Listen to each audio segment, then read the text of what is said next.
After Kansas, did you have your eyes set on the NFL, or what was next for you in your mind? Yeah, I certainly would have loved the opportunity to play in the NFL. I was invited to play in the Senior Bowl. Um, so went down there, great experience getting to compete against some of the best college football players from across the country. Really enjoyable experience. Also, just getting to go and visit the Shriners Hospital and be able to go visit kids and have a great time playing with them and showing them some support and love. Um, at the end of the day, I didn't get a call from any of the teams to be picked up after the draft or invited to one of the mini camps. In the back of my mind, I had kind of prepared myself that could be an outcome that was very possible. The person I had a hard time to convince was my dad. He was completely focused that I needed to get a shot at the NFL, and I almost had to be like, Dad, it's okay if it doesn't work out. Like, I'll be all right. But that just showed how much he supported and believed in me, my entire life, all the way up until the end. So when that, unfortunately, didn't happen, and maybe if it had been a few years later when the shorter quarterback had become, in vogue in the NFL, maybe things would have been differently. But eventually signed on with the Saskatchewan Roughriders up in the Canadian Football League. So was invited to go join up there, which again was a rather short-lived experience, but I was grateful to get to go up there and experience the wacky Canadian football up north. Why do you think you didn't get a shot in the NFL? Do you think it was completely related to the height factor, or why from your side of things? Yeah, I think the probably the two biggest attributes when they think about evaluating quarterbacks would be height and arm strength. I don't think the speed thing would that's not going to be a make it or break it decision for why they pick NFL quarterbacks. Nowadays the dual threat has become somewhat of a more common thing, but 15 years ago it wasn't as common maybe as it is now. So yeah, I think those are probably the two biggest reasons. Nothing I could do about height. And I only got the arm that God gave me, so I wish it was a little bit stronger. It served me well in college, but it certainly probably wasn't as strong as a lot of other guys out there. So I would say if I had to point to two things, it'd be those. I think the heart and the hard work, and I don't know. I think those oftentimes get overlooked. And again, I'm not an evaluator by any means, but you just hear it on TV all the time, focusing on the physical attributes. And this person's 6'6", and they got the arm and the hand size. And maybe I'm old school, Todd, but what about heart? What about hard work and preparation and dedicating yourself to the craft? I feel like that means something, and I feel like it should mean more. Yeah, and again, I think that's you're getting at that X factor, and that kind of I think that's what Mangino saw in me when he watched my team evaluating me back in high school, and I think there's certainly a truth to that because not every first round draft pick in the NFL turns out to be a Pro Bowler. Sometimes you've got guys like Tom Brady drafted in the seventh round that become the greatest quarterback of all time. So there's certainly more how successful or how great a player becomes beyond height, weight, and 40 time, right? There's a lot more that goes into it. Are they a student of the game? Do they put in the extra hours beyond the mandated practice time? Are they always trying to get better? How do they take care of themselves off the field? Are they trying to improve their athleticism? Are they trying to stay healthy? How do they eat? So I think all of those things go into it, and those are things you can't coach. You can't tell someone what to do when they're not at practice. You can't tell them how to have the right attitude. All of that kind of comes from within. And if you don't have that, I think that's what separates the good from the great.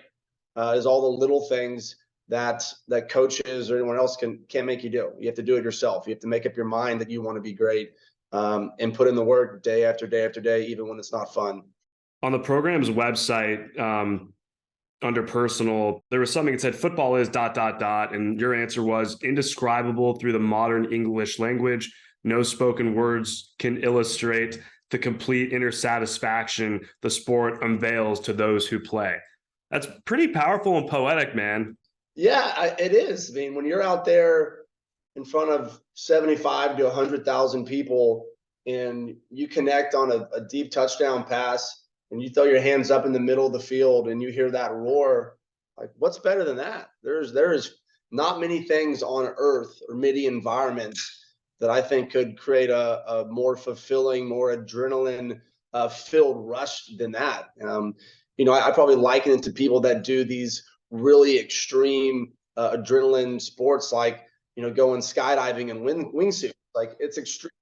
They do it because they get this rush that just, once you've got a taste of it, it's hard to let go of. And that's why I think so many people they want to extend their career in sports, because they have that competitive juice. They get that adrenaline, that satisfaction. And when you put in so much time, so much effort, your whole life, then to enjoy those handful of kind of pure bliss moments, it really makes it all worth it. Yeah, man, those moments are everything. God, it's so cool when you're in the middle of a moment in a sport that you've dedicated your entire life to, and you get that satisfaction of throwing that touchdown pass, making that big glove save on the breakaway, man. And it's hard to describe into words. I think it took me years to be able to kind of describe what the game of hockey meant to me, over the years of my life, and how it helped through different trials and tribulations, man. It's so cool. It is. And I think, I was talking with someone recently about, what are some of the lessons that football in particular, but I think sports more broadly, taught me, that have been now translated over to my personal life, to my professional life post football. And there's so many. I think so many of those attributes that you're taught playing any sport growing up, and certainly at a high level, hard work, discipline, dedication, teamwork, collaboration, all attributes that anybody wants in a good employee, that anybody wants in a good friend or a good husband or a wife, whatever it might be. And I think that's why you see a lot of athletes that go on to be very successful in whatever they may pursue after sports, because they know what it takes to be successful. They know what it takes to put in the time, to put in the effort, to be the best at your craft. Yeah, there's that deep understanding that maybe gives you the edge over somebody else who maybe wasn't as active in competitive sports growing up. I completely agree with that. I know you had mentioned that in the back of your mind, you were prepared to take that next step in your life away from the game of football, but was it hard to move away from it given all the success that you had? It was extremely hard. In the back of my mind, when I went up to the Canadian Football League, I thought at a minimum I'd be up there for a few years. Whether or not I got a chance to start, again, part of that's going to be, are you on a team that doesn't have a starter, or do you have an all-star on your team who's been playing for 4 or 5 years? And so some of that's outside of your control. But I certainly didn't think that it would be done and I'd be moving on. But I did come to grips with it. I think shortly after I started my first job, it's kind of funny. I got a phone call 2 weeks after I started, after I'd been waiting for 6 months to see if I'd get another offer to go back to the CFL. And then lo and behold, 2 weeks after I start my first job, I get a call from the team in Montreal, wanted to know if I wanted to come back to training camp that year. So maybe if that call was 3 weeks earlier, things would have turned out differently. But I think, as I thought through it, weighing the pros and the cons, and I always knew that there's going to be a whole lot more life after football than there's going to be life in football. And when I thought about it from that perspective, I think it made it a little bit easier to come to grips with it. But, those first couple of seasons when I was watching football instead of playing after college, were tough, right? You just wanted to be out there so bad because you still had that taste of the game in your mouth. Was there anything in particular, like one thing where that just really, really helped you out during that time?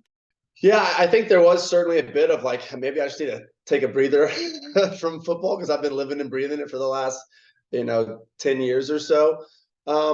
But, I think a lot of it was just having a sense of gratitude, being extremely thankful that I had the opportunity to start and to play for 3 years and to play in a couple of bowl games, to have the best season ever at Kansas, and have the kind of success that you dream about as a kid. Most people don't get the opportunity to play in high school, let alone college, and then from there even get on the field and win games. So to accomplish what we did, I think just focusing on that and being thankful that I was able to have that time and have that success, and focusing on the positives and not the negatives that I wasn't playing anymore. Because it's not going to do you any good to dwell on what could have been. Gratitude is such an important piece. It's really amazing how shifting the mindset to a gratitude perspective really does shift things. Again, it doesn't mean that you sit in that disappointment for a while. I think that's part of the process to kind of go along, but having gratitude is everything. And it really does. It's like a mind, body, and soul experience, man. It changes everything for sure. It does, and I think you can take that to that approach to so many aspects of your life, right? You start each day being thankful for what you have and not focusing on what you don't have. And again, I think that ties into what we were talking about earlier, which is focusing on what you can control. Like, hey, I can't control that I'm not playing football anymore. That's okay. I got a lot of other things in my life that I should be focusing on that can bring me a lot of new joy and fulfillment. Being successful in my career, focusing on being a great brother, being a great son, having great relationships with my friends, and having new adventures in life that have nothing to do with football. There's a whole lot of things out there besides sports. I enjoy the time I had, but there's so much more to focus on and enjoy in life as well.